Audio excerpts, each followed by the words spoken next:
Hey, this is RJ May, and you're watching Mr. Mario 2011.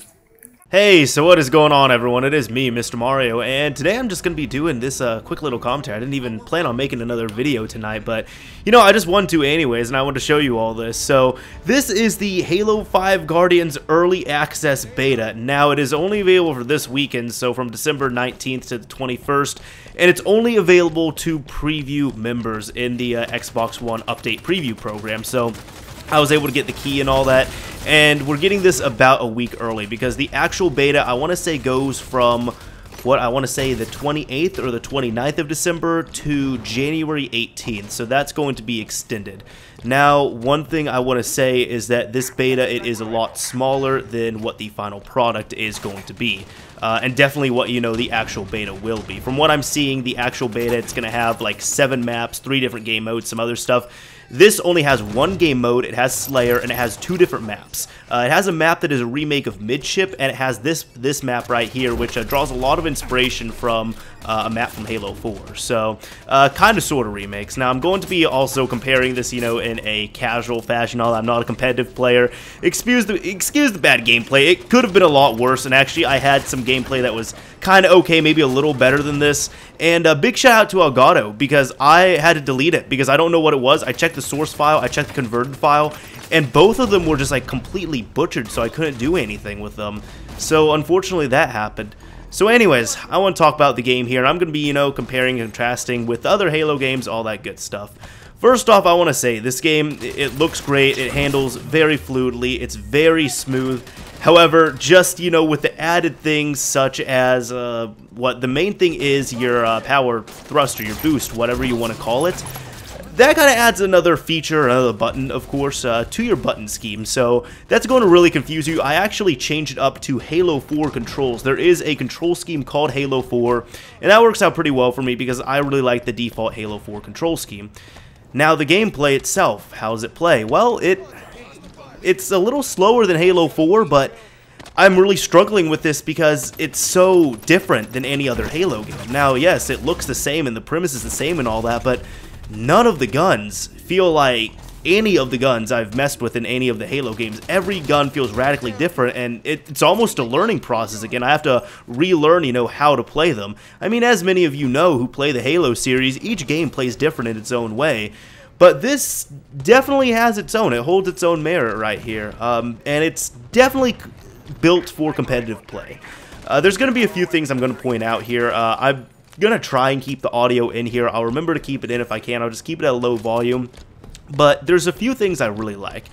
First off, you know, with the whole sprinting thing, as you can see when I sprint, there's the little animation of, you know, the wind going by you and all that. I think that's kind of cool, kind of cheap, but kind of cool at the same time. But one thing is your shields. Your shields charge up super fast.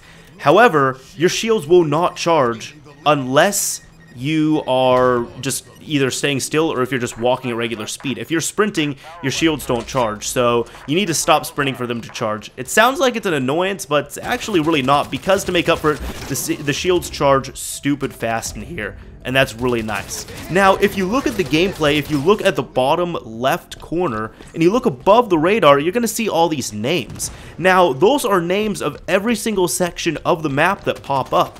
And these names are actually very familiar to pro players. In fact, I had a friend of mine who came over tonight. He played on the remake of Midship, and he just completely freaked out because, like, every single name was there. You know, every single part of the map has been named, and it's showing up there. And he was telling me, he's like, yeah, you know, this was stuff we all had to remember. And, of course, you're going to have to remember it, but it all shows up there. That's really cool.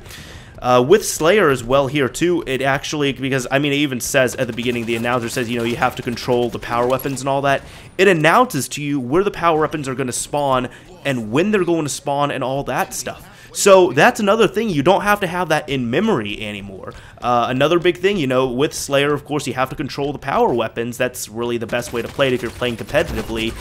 But I mean, that's one big thing there. Now they're trying to bring in, you know, more casual people to, I guess, kind of the competitive scene. It seems like 343 is really wanting that top MLG spot, you know, what Halo 2 and Halo 3 was. And the game is definitely designed for competitiveness, and I can say with the learning curve on it, and also with the challenge of the game as well, the game it's challenging, it really is. I'll be honest, I haven't won that many matches on here. That's because it is more challenging than the other Halo games, and it has a bit of a steeper learning curve. However, it's not impossible, and it's still quite a fun game. If you're not a Halo fan, would you like this game, though? I don't think it would really sway you to it. Like, if you're a diehard Call of Duty fan, you're looking for something new, and you're thinking, you know, this might, I don't know, scratch your itch for it. I don't know. Like, I think if you're a Halo fan, and you're wanting kind of a competitive game, and you're also open to some change, I think it's a good game. But if you're not a Halo fan, I don't think it's going to make you a fan overnight or anything like that. The death cams as well, too, that's something I want to talk about. In Halo 4, you could outright skip them within the first second. Here, you can skip them, but you still don't spawn for like another 3 or 4 seconds after death. So it's almost worth watching them just because the animation looks more fluid and all that. It fades out, it fades you back into life, and also gives you a chance to learn what's going on. Although at the same time, it's like I get kind of frustrated in some games because it's like, damn it, I knew my mistake. I don't want to see myself get embarrassed on film. Now, even you're seeing right here with some of this stuff, you can zoom in with every weapon on here, including the assault rifle. And oh my god, the assault rifle is insanely buffed in this game. I think this game has potential. I think it's going to be a great game. It's definitely going to be, you know, a system seller. A lot of people are going to buy systems just for this game. And this beta here actually convinced me to get the game. Now, I'm actually the only person on my friends list who has been playing this here, and this is probably going to be, you know, one of the few times I have to play this, you know, recently here. So that's why I kind of wanted to play a bit of it tonight. And actually, I will say we do lose in this match, but, you know, we played hard in here. But that's one thing. There is a decent learning curve in this game, so there is the challenge there, but it's very fun. I'm really liking it. And for people who didn't like Halo 4, I'm not sure if you'd like this game, honestly. Like, I think people would, but I think people wouldn't, and there's a big tear right there, because when we went from Halo 2 to Halo 3, a lot of people didn't like Halo 3. It's one of my favorites, actually. When we went from Halo 3 to Halo Reach, a lot of people didn't like Reach. I personally hated Reach.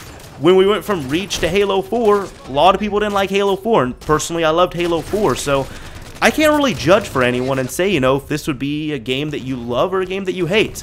But either way, it's a very fun game. I've really enjoyed it so far.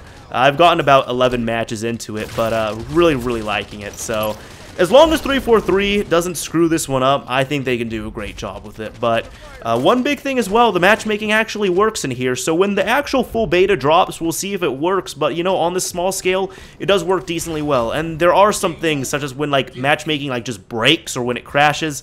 Stuff like that happens, but it's a beta. What can you expect?